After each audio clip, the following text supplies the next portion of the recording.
36 jot na ñoom ñu ngi dalal tey Babacar Sembène directeur général agence de régulation des marchés ñun bu 8h jotee ñu dellu si ci destination Sénégal jàngat bi ak suñu gan à tout à l'heure. Mais dafa am yeneen agrobusiness yoo xam ne sénégalais yoo xam ne ñu ngi ci biir liggéey bi parce que boo jëlee zone des Niayes ki ci ëppalee peut-être. mais soyons clairs Sénégindia ay indien lañ. ay indien lañ. pour mu leer moom laay wax moo tax ma ne ñu bëri boo waxee agrobusiness rek ils pensent aux étrangers. dañu naan étranger mais dafa may agrobusiness sénégalais yi fi ne ñoo xam te ils ont 100 hectares 200 hectares 300 hectares c'est des sénégalais ñu sant Ndiaye ñu sant Diop et cetera comparé ko ak ki nga xam te ne 0,5 hectare la am ou 1 hectare xam nga kooku agrobusiness la. maintenant pour revenir au cas de Sénégindia Swami Agri am na liggéey boo xam dañ koy def ak ñoom parce que boo xoolee depuis 2014 ñoo fi non 2014 ñoom ñoo fi nekkoon di taaba ci mbayum pomme de terre. Presque on a commencé la régulation boobu on était à 28 000 tonnes de production at bi ren ji 2025 def nañ 245 000 tonnes de production donc c'est dire que véritablement la production a beaucoup évolué nga xool 245 000 tonnes de production alors que le marché global les besoins du marché on les estime à 150 000 maximum donc tout de suite jàpp nga ne benn 80 000 tonnes ou 100 000 tonnes de surplus am na. léegi pour kaw Sénégindia mi nga xam te ne ñoom ñu ngi koy joxoñ liggéey bi nga xam ne def nañ ko j'ai organisé une mission au mois de janvier ñu dem foofu ànd ak ñoom ci calendrier culturel bi ñoom Sénégindia day teel a ñëw mois de janvier février ñu organiser son entrée en marché après et sa sortie normalement dafay arrêter ses ventes le 15 mars ce qui était retenu. Le 15 mars boobu noonu béykat yi génn ne Sénégindia arrêté wul effectivement gis nañ quelques fuites mais ça a été réglé parce que contrôler Swami Agri c'est très simple la sortie c'est Kër Momar Sarr ak Richard Toll boo fa tegee contrôle rek c'est fini maintenant dafa am yeneen indiens yi nga xamante ne ñu ngi ci zone bi ku nekk Potou ak kenn ku nekk Kër Momar Sarr xam ne du Swami Agri laaluñu mais c'est des indiens. mais boo xoolee dans la ci communication bi dañu naan indien bi et ça aussi on le comprend mais pour man problème bi nga xamante ne moom la ñu war a attaquer fii Sénégal dans le cadre de la politique agricole ak commercialisation bi li ñu wax naan vraie rupture il faut que ñu def ko dans les filières agricoles parce que aujourd'hui mënuma comprendre dans toute la zone des Niayes avec avantage yi nga xamante ne zone des Niayes joxe na ko yëpp en termes de climat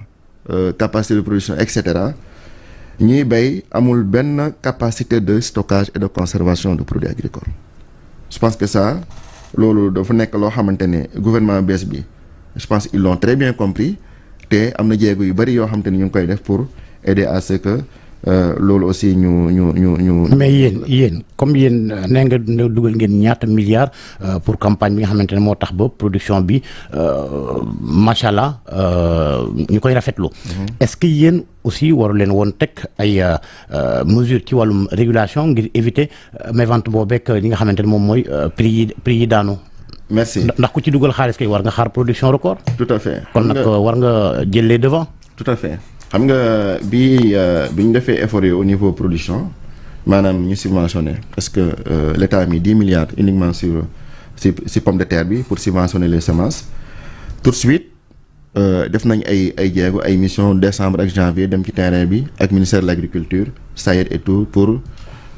évaluer véritablement le niveau de maturation évaluer les quantités attendues la production attendue yëpp da nga koy def. À partir de ce moment information yooyu moo lay may tout de suite nga réguler déjà le premier acte ou bien la première mesure bi nga xam jël nañ ko mooy limiter les importations teel ko arrêté bi ñu ko teelee arrêté noonu xam ne production locale baa ngi ñëw et ça nous a beaucoup aidé ñu commencé di jaay. loolu moom yàgg na fi. waaw loolu yàgg na fi ñu defaat beneen liggéey boo xam ne ak béykat yi lu ñu wax naan définition prix conseillé ñu toog waxtaan ak ñoom. parce que prix boobu dañuy xool compte d'exploitation béykat bi ñu liggéey ci buñ ci liggéey ba pare waxtaan ci benn prix boobu moo lay jox de sorte que véritablement ñu ne la yow booy négocier prix bi boo ko jaayee lu yées li peut-être doo ci génn bi ñu waxtaanee ci prix boobu c'était environ 300 francs CFA au niveau plateforme maanaam emballé ko ba ñu def ko ci sac beneen liggéey bi nga xam def nañ ko aussi ak ñoom ci wàllu commerçant yi ñun xam nañ saaku ne 25 kilos ngeen ci liggéey ak ñoom. saaku 25 kilos. mais projet boobu est-ce que yemb na. j'ai pas compris. est-ce que yemb na da ngeen ci àndoon ak ñoom pour ñuy sol ci saaku 25 kilos yi est-ce que ñu ngi koy respecter est-ce que projet boobu yemb na. si léegi moom pomme de terre soble pratiquement l'ensemble des sacs c'est des sacs de 25 kilos. Podor zone Podor rek ngay gis ñuy def souvent des sacs de 40 kilos et loolu aussi am na ci avancée bi mais par exemple pomme de terre. mais 10 milliards yi ngeen jël subventionné ko ci yëf yi. te amul unité de conservation. luy njariñ li finalement. Maintenant c'est là où véritablement enjeu bi ne moom laa doon wax naan il faudra de véritables ruptures parce que dans le cadre du financement de l'agriculture xam nga ci at yi passé boo xoolee les 30 dernières années ou bien voilà le financement de la politique agricole était un peu focus sur l'aspect production semences engrais matériel agricole rarement études yëpp wane nañ ne le financement de la commercialisation ne dépassait pas 5% du financement de l'agriculture loolu ci at yi passé 10 milliards nga def ko ci production normal comme ni nga ko waxee il fallait que ñu au moins ñu def dara ci wàllu stockage conservation et cetera subventionner la conservation te yaakaar naa ne gouvernement bees mi ak vision bi nga xam ne am nañ ko jox nañu ndigal pour véritablement ñu mën a développer ces infrastructures là def nañu aussi ak les banques institutions yi ak beaucoup de partenaires pour que loolu ñu corriger ko parce que c'est à corriger parce que produit horticole boo waxee produit horticole rek dama wax conservation froid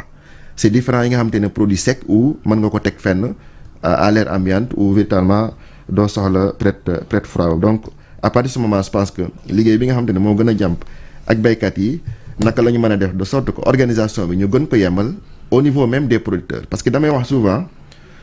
première mesure de régulation c'est au niveau de la production c'est au niveau des producteurs tey su ma ñëwaatee si kaaw nooto ne xam ne dañuy toog ñaari fan ne ñoom du ñu def en marché du ñu récolter man dama jàpp ne c'est une bonne chose pourquoi je le dis parce que semaine yi passée ñun jël nañ presque 10 jours yoo xamante ne ci wàllum soble on a suspendu les mises en marché ou bien déplacement de camions entre zone de production ak zone de commercialisation. attention nooto affaire yaa ngi fay nëppan soble saa ngay yàqu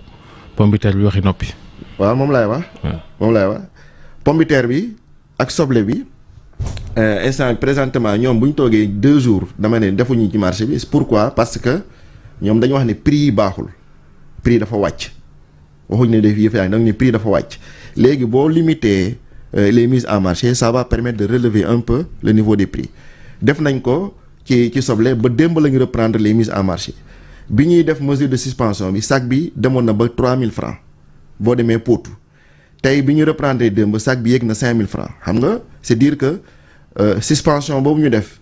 ci entre les zones de production et les zones de marché ça jox na benn effet au niveau producteur donc liggéey bi nga xamante ne en termes de régulation aussi ça permet de relever les prix de sorte que béykat bi tamit du nekk ci vitalement di jaay à perte ou bien di jaay loo xamante ne moom amu ci dara. on a l'impression que da nga jàpp ni peut-être ñoom seen mouvement d'humeur bi xëy na day di leen di profiter ñoom ci seen wàllu bopp. ça leur profite et je l'ai dit parce que loolu yàgg naa ko wax ak ñoom. parce que grève bi amul solo. non du ma ne amul solo ci man am na solo si ñoom. dafa mel ni soofantal la de. non soofantaluma ko dama ne xam nga prise de conscience. moom laa bëgg wax noonu booy jaay benn mbir parce que je donne l'exemple de chou mois de janvier parce que dañuy suivre prix bi début janvier sac bi mu ngi yegg na presque 20 000 25 000 francs chaque jour prix bi di wàcc 20 000 10 000 presque ba 2 000 francs le sac man en tant que jaaykat war naa taxaw taxaw seetlu ma ne mais lan mooy problème bi mais su fekkee ne chaque jour maa ngi indi chaque jour prix bi di wàcc loolu tamit je pense que du loolu c'est pas que ne ARM moo ñëw ne la arrêtel sa kii bi jéem nañ ko wax ak ñoom parce que décision bu ñu mënti jël ñun dañ koy toog waxtaane ko au niveau des cadres de concertation bii nga xam ne def nañ ko ci soble bi dañoo waxtaan ak interprofession oignon ba ñoom ñu ne ñu d'accord après ma jël mesure ñu dem ci maanaam lii lu tax ma ne c'est une bonne chose prise de conscience là au niveau des producteurs parce que le marché aussi dafa am ses exigences quel que soit yow le niveau de production bi nga mënti indi nga bëgg ko bu ma marché bi te marché bi attanu ko loolu day tax prix yi di wàcc donc moo tax ma ne prise de conscience boobu au niveau des producteurs ça va aider de sorte que demain bu ñuy reprendre 2 jours de grève ne marché bi kenn du witt te kenn du ñëw boo ñëwaatee baana bi su fekkoon ne prix bi 1000 francs la woon di nga mën a yéegal sa prix nga ne 2000 francs wala 3000 francs. projet bi jëm ci tabax ñeent fukki chambre froide dans la zone des Niayes loolu moom fu mu toll. waaw projet bi lancé wax nañ ko gouvernement bi aussi lancé na ko li objectif c'est d'avoir 400 000 tonnes de capacité de stockage froid. Mais xam nga ne 400 000 tonnes de capacité de stockage c'est beaucoup de moyens financiers. Je donne juste un exemple. Pour mettre en place une chambre froide de 10 000 tonnes, c'est presque 4 milliards de francs CFA. 10 000 tonnes. Donc boo jëlee 100 000 tonnes, c'est presque multiplié par 10, c'est 400 000 tonnes. C'est 40 milliards. C'est pour évaluer un peu wax la idée bi nga xamante ne véritablement infrastructure yi soxla na ko en termes financiers. Liggéey bi nga xam ne ñu ngi koy def dañ ko def ci ñetti pàcc. wala boo xamante ne gouvernement bi moo koy def sur fonds propres ñun am na luñ ci nekk di def déjà parce que au niveau de l'ARM déjà am na 6 000 tonnes yoo nga xamante ne ñu ngi koy installé à Fass Boye benn 2 000 tonnes Diamniadio 2 000 tonnes ak Sangalkam bi nga xam commencé 2 000 tonnes loolu dinañ incha allah mois de mai bi loolu dinañ récupérer les deux te ci au niveau du ministère de l'agriculture aussi ñoom commencé nañ nii presque 18 000 tonnes boo xam dinañ ko installé ci at bi donc loolu. Dynamique boobu bu ñu ko développé 2 ans 3 ans je pense que véritablement ça va résoudre ça c'est le secteur public am na boo xamante ni dans le cadre du partenariat public privé état aussi mu ngi koy teg des privés yi nga xamante ni véritablement sont intéressés pour que ñu mën a investir d'autre part il y a des privés 100%. Voilà pour véritablement aider à ce que financement bu tamit secteur privé bi mën ci dugal seeni loxo. est-ce que tey seen jàmbat moom mooy prix yu néew yi est-ce que fas yéene ngeen waxtaan ak ñoom ngir revoir ce prix là ak itam sóoraale ñi nga xamante ne ñoom ñooy consommateurs yi est-ce que également yéen a ngi envisager un prix plancher garanti. C'est ça. ngir di protéger producteurs yi ni ñu koy defee ci gerte gi. oui loolu waxtaan boobu ñu am nañ ko ci ministère bi parce que souvent dañ doon wax naan prix conseillé dafa wuute ak prix homologué ou ay ministère bi mooy jël arrêté boo ko respecté wul yoon dal sa kaw comme li ñuy def ci gerte gi maintenant waxtaan boobu ñu ngi koy am ne il faut que ñu yegg pour définir un prix plancher mais li taxoon mu am jafe-jafe pour ñu appliquer ko xam nga mbéyum dër muy pomme de terre soble carottes yi dafa nekk lu périssable denrée bu périssable c'était la raison pour laquelle daaw ñoon dem bay jël ay prix homologué prix plancher pour que véritablement ñu rendre ko mu nekk lu obligatoire mais waxtaan la boo xam ne ñu ngi koy def effectivement si projet bi aussi ñu ngi def de sorte que les prix parce que prix yi c'est par rapport au compte d'exploitation du producteur les facteurs de production dafa élevé